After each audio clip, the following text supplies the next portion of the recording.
Empire.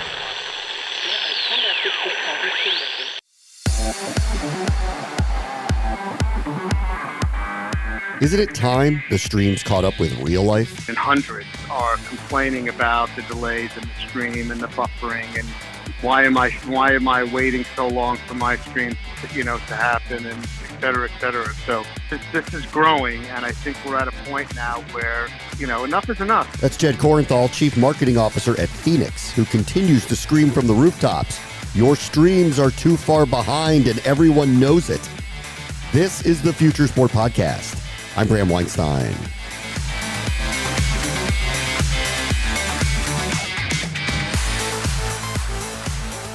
You really can't have an honest conversation about ratings anymore because how viewers watch things, that runs an expansive gamut.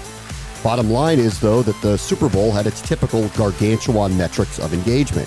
However, people decided to produce their modern parties. Streaming is here, it's growing, and of course, likely will be the option of choice for the majority of viewers at some point, which is why Jed Corenthal can't believe the Super Bowl isn't up to real-time speed.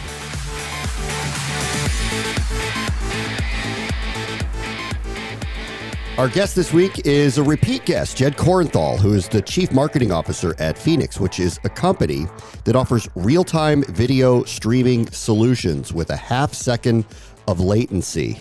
Hey, Jed, how are you? Great to talk to you. Great to be back, Bram. So we wanted to catch up with you right after the Super Bowl, biggest television event, biggest streaming event on Earth, and specifically in the United States. How are we doing with streaming? How's it going with the Super Bowl these days? Pardon my chuckle here. So we've done this. This is the fourth year that we've done a latency comparison between the stream that we produce. The last couple of years, we've been doing it for Verizon and their mobile devices, 5G mobile devices, and we compare that to all of the platforms that are streaming the game: Peacock, NBC, the NFL, Hulu, Yahoo, DirecTV Stream, etc. And unfortunately, for the fourth year in a row, nothing's changed. Everybody is still in the 40, 50 second range for delay behind the field of play, which is just, in our mind, it's unacceptable. It's not tolerable. And what's interesting is, for the first time, we're now starting to see fans agree and go to social media. And in droves, in hundreds, are complaining about the delays in the stream and the buffering, and why am I waiting so long for my stream to happen, and et cetera, et cetera. So, this is growing, and I think we're at a point now where, enough is enough. Somebody needs to step out and be a leader and say, look, you know what? We can change this and create a better experience. And potentially drive more engagement, which would lead to more revenue. So the solution's there. And because the Super Bowl rights move and are moved around and rotate through the networks, this is everyone, right? This isn't just an NBC thing from the other day. This is everybody, correct? It is everybody. It's everybody because broadcasters are using technology based on the same streaming protocol, which is known as HLS, which stands for HTTP live streaming. It's an Apple-based product that was developed about 17, 18 years ago, which interestingly was not developed for video. It was really developed to move storage around, large amounts of storage. But it's sort of pressed into streaming video. What it does well is it allows these broadcasters to stream to a large audience. Last year, I can't remember who streamed the game. I think it was CBS, and they had 5.7 million streamers. This year, NBC, I suspect, will have more than that. And so, they're able to do that with that technology. The problem is that, it comes with two forms what I would call latency. One is the obvious, which is what we're talking about, the latency from the field of play to your device, which is 40, 50 seconds. But then there's another equally as important aspect, and that is what's referred to as drift, or the amount of time that you and I are different from our streams. In other words, you may be 40 seconds behind. I may be 80 seconds behind. So the amount of time between the two of us is significant. So, if I text you, or if I'm if I'm on social media, tweeting friends and checking out Twitter and whatnot, I'm going to see a spoiler. I'm going to see, someone who saw the play, the Cooper Cup touchdown at the end before I did and ruined it for me. So it's not good. And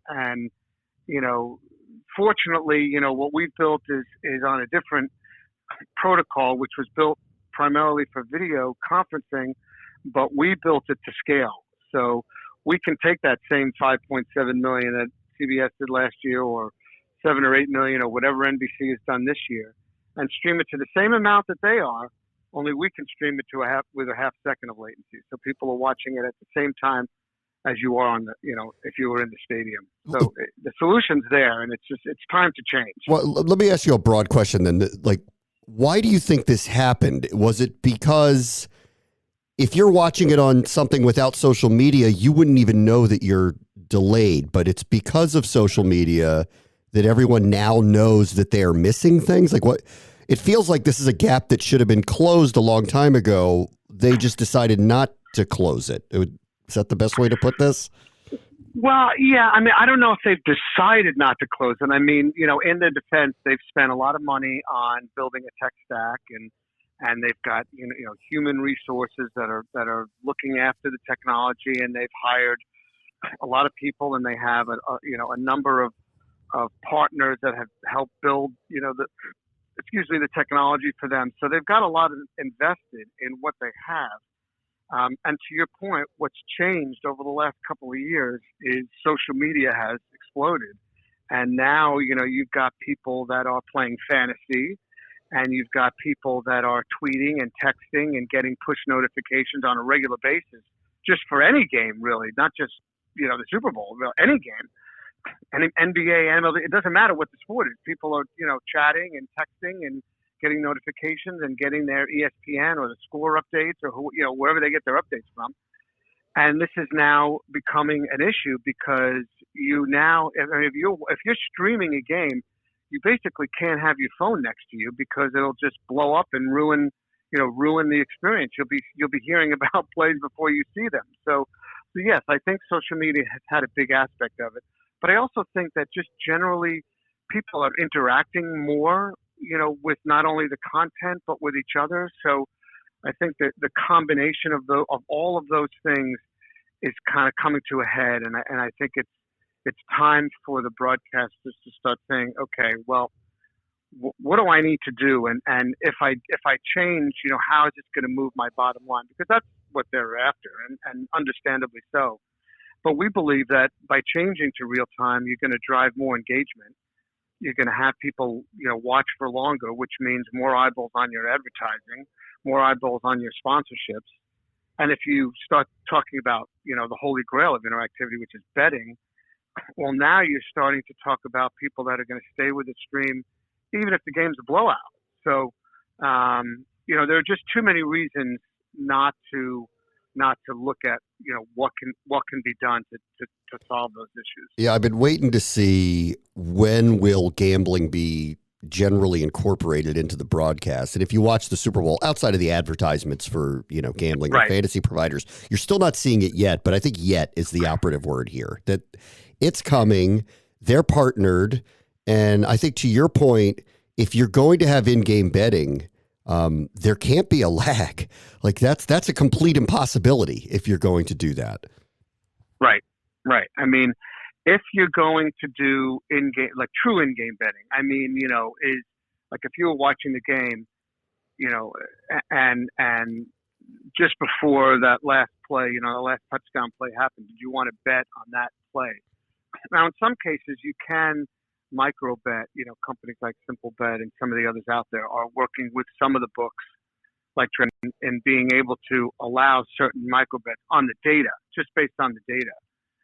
But what we're talking about is being able to sync the data with video imagery and being able to watch that game and bet, and you can really watch and bet while you're on the app. So that's going to, we believe that's ultimately going to start happening on the broadcast. Maybe, will it be on the main broadcast, or will it be sort of a secondary feed that NBC had last night or Sunday night, that invited people that were more interested in the gaming and the betting side to watch a secondary feed that's in real time, that gives them the odds and gives them the ability to make bets. And their partner with PointsBet could happen right on, the broadcast. So I think that there's those things are going to happen. I think we probably need to get to a more national, situation where we've got, let's say, 40 states that have some sort of, 40 or more states that have some sort of legislation for legalized sports betting. We're not quite there yet. Yeah. Where I think 33 was the last count I saw with, plus BC, with about 20 or 21 or 22 that have mobile. So I think once we get a little bit more, in the 40 range, then, you're talking about, I think we're at like something like 130 or 150 million adults can bet legally now. Yeah. Once we get to, 200 million or 220 or something like that, or whatever whatever the majority is, that's when I think we'll start to see a little bit more integration in the broadcast, and then starting to think about, how do we really, really take this betting side to the next level. Let's talk about the tech a little bit. Mm-hmm. How have you solved the issue? Can you kind of explain what's happened here? Yeah, I mean, the truth is the way the video is broken down and then reassembled is what takes so long. Traditionally, you've got this protocol that I mentioned, HLS. You break down the video. You use what's known as a content delivery network. Companies like Akamai and Limelight and Fastly and some of the others that are out there are part of the entire workflow from when the signal is acquired. When the signal is acquired to all the way until the user sees it on whatever device they're streaming it on. And that takes time. The way the video is broken up into chunks, and that takes time. There has been some improvements, and you can get that stream down to maybe 20 seconds, give or take. But once you start scaling to a big number, it's starting. We've yet to really see that number come down when the numbers go up. So what we do is we use, as I mentioned, WebRTC, which stands for Web Real-Time Communication, which was an open source project coming from Google about 8 years ago, designed for Google Chat or Google Hang. And it's a video conferencing tool. And pretty much all of the video conferencing tools that are out there now that, people have become so accustomed to use because of the pandemic, Teams and Hangouts and FaceTime, et cetera, are using some form of WebRTC to stream and to have video calls, in real time, which is what's happening. The problem with it off the shelf, if you will, is that it wasn't built to scale. That video conference that, you and I would have, let's say, we can't invite 200,000 people to, right, or we'll just start degrading. So we took a step and kind of reverse engineered the protocol. And, imagine taking the engine from a car and then rebuilding it from the ground up. And that's exactly what we did. So when we stream on the other end, it looks like WebRTC because it's a standard, and we don't want anybody to have to download anything or use a client or anything like that. And it's it's compatible with all the browsers, so it's a standard, and it is the language of real time. But what we did is we rebuilt it so it would scale from day one. So we have some proprietary tech. We've got a bunch of patents that enable us to enable people, broadcasters, betting companies, whoever, to stream their content to essentially an unlimited number of users while maintaining a half second of latency. And that's what we were able to do. And without affecting the quality of the video. Because obviously Correct. the quality of the video remains the same. The quality of the video that you and I are going to do on a Zoom chat is very different than what NBC is going to put together for a Super Bowl or any for that matter. Well, yes, but the truth is that, there's a couple things. One, I mean, 4K hasn't been yet adopted by the browsers, so even if we wanted to stream it in 4K, the browsers don't do it. So they will, and that will happen soon. So the highest quality you can get on a mobile device, we can stream it in, basically. So, or a laptop or a connected TV or whatnot. So you're going to watch the game in high quality. We don't sacrifice the quality just because we're trying to stream it in a half a second. It's not, you don't need you don't have to sacrifice one to the other. Okay. Maybe some others haven't figured that out yet, but we have. So we've been able to maintain that high quality while continuing to keep the stream latency down. And also, something, we talked about before with Drift, being able to synchronize the stream across everyone's device so everybody watches at the same time, maybe as important, if not more important. What do you think happens from here? You obviously have been preaching a cause here, and I think you're preaching to a choir. Everybody who has modern devices wants everything in real time. When do you think that it's going to change amongst the broadcasters who are producing all the major content that the people want? Well, I actually think this is the year, because we've been in pretty high-level conversations with two different broadcasters and a streaming and one of the really huge streaming providers about changing and making this happen. So I think that we're going to. I think this is going to be the year that we start to see some significant change. And you and I both know that once one does it, then the chips will fall, because you can't have one and then all the others sort of be behind. So our CEO Roy Reichbach likes to say everybody wants to be first to be second. And I think that that's where we are. There's some hesitancy to kind of step out and be the first one out there. But we've got one or two companies that we've been talking to that are not afraid to take that risk. And we don't believe it's a risk, because we know our technology works. It works every day. We stream, several million streams a day to all our clients. So it's not something that's unproven. We do it every day.